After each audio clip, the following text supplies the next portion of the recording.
What is up, you guys? Back at it with another video, and today I want to talk to you all about my brand new Honda Trail 125. I say brand new, but I've already put about 150 miles on it.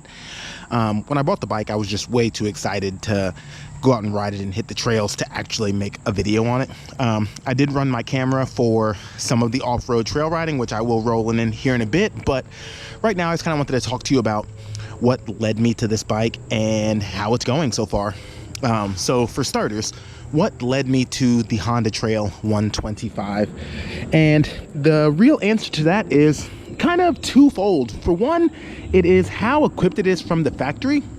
You got the tall exhaust there, you got the skid plate that comes from the factory right there, you got the perfect little turn signals to kind of get you safe and sound on the trails, you got the semi knobbies, you got basically everything you need from the factory to go rip off-road, with the exception of hand guards. I think hand guards is the only thing that's missing from this equation to kind of get you going. Even the utility rack that I was able to put this bag on, like, they really get you set up for your $4,000. They get you set up really well to go do some off-road adventuring. The second thing that really sold me on this bike is just the ease of use. The semi-automatic 4-speed transmission, the fact that you have the backup Kickstarter if you need it, the fact that you got pretty cheap tires and tubes to buy. Just everything is really easy, including the weight. It's just a really, really light motorcycle. That really kind of had me sold on the whole package. You even got your crash protection from the factory. Everything is just kind of built in, ready to rock. You're good to go. There's just so many features that make it really nice and easy off-road. Like I already said, the protection, but the suspension is pretty good. Front wheel only ABS. Overall lightweight, like I said. The low seat height relatively for a dirt bike allows you to get your feet down and kind of waddle through the mucky stuff.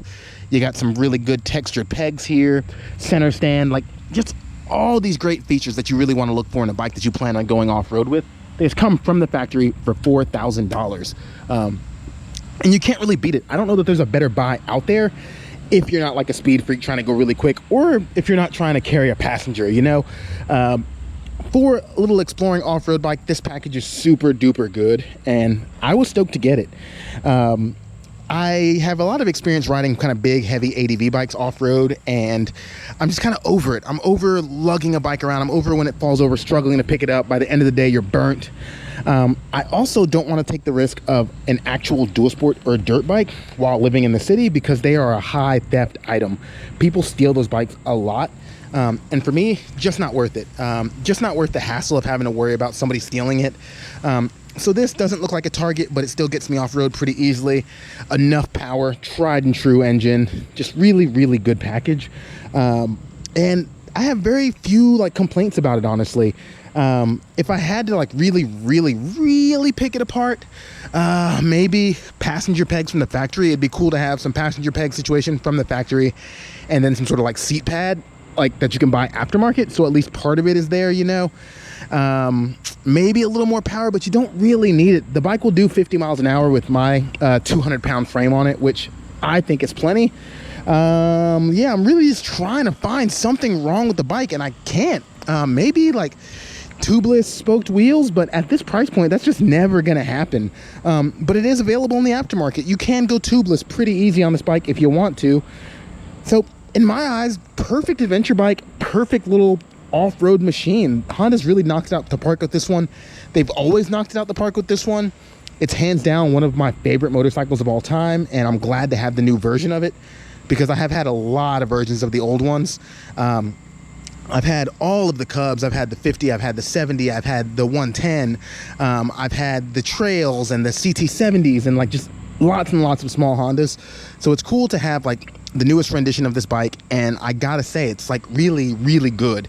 I'm super happy about it. Right now I'm gonna roll in some trail footage of when I first got it and hit the trails immediately. Here's that. Just look at me just having a really good time on this motorcycle.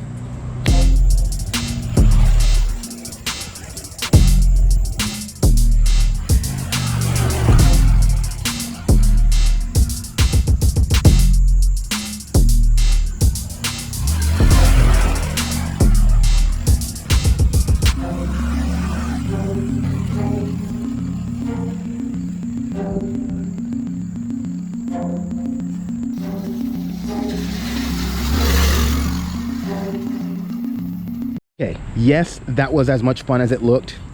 This bike rips. This bike rips on road. This bike rips off-road. I am stoked on this.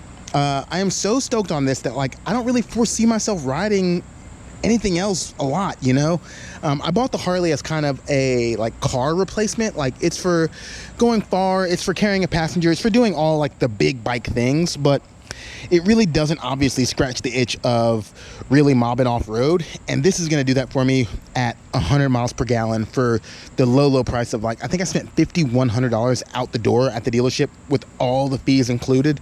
That's tax, title, tag, their freight, whatever it is. Every single fee they could throw at me got me out of the door at $5,100 for this 2022 Honda Trail 125 with 1 mile on it. And you really can't beat that deal. You can't beat the accessibility. You can't beat the usefulness, the utilitarianism. This bike is awesome, and I am so stoked for what it's going to bring to the channel. Normally when I buy a bike, I have a million upgrades to do. There's all these things I want to do, and for this, there's just simply not very many. I'm gonna put some hand guards on there so that when I'm going through the brush, my levers don't accidentally get hit, and I may beef up the rear suspension. That's it. That's all I gotta do. I got a tube in there, all the means to put it in. That's it. I love this bike. I want to take some really big trips on it. While it is just for my around town general use, I do want to take some epic journeys on this where I do a lot of off-roading just to kind of show how capable it is. Lots of people have already done that on this bike, I know, but it's something that I want to personally do, not just for YouTube, but for my own fun.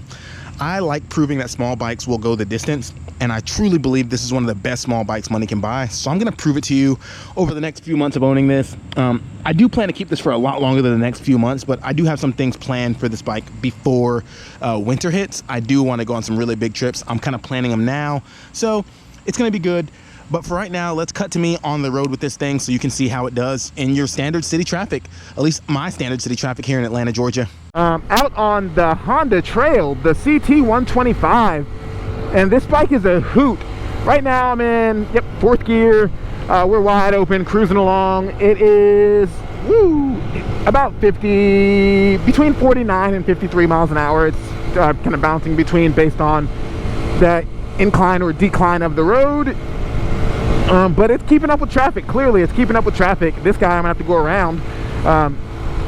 It will do what it needs to do around town, you know. You're not gonna get on the highway and do any long stretches. You're not gonna do any highway work whatsoever, ideally, but the speed limit's 40. I passed that at 49. Not too shabby for a little 125.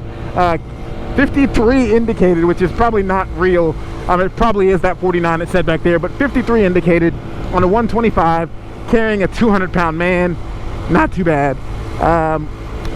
The cool thing about this bike is while it's doing decent enough speeds with relative comfort, actually not even relative comfort, with honestly really good comfort, I am churning about 100 miles per gallon, which is really great in these times. These times where gas is getting really expensive, inflation is affecting every single thing you buy. Everybody's kind of pinching pennies. At least every normal person is pinching pennies.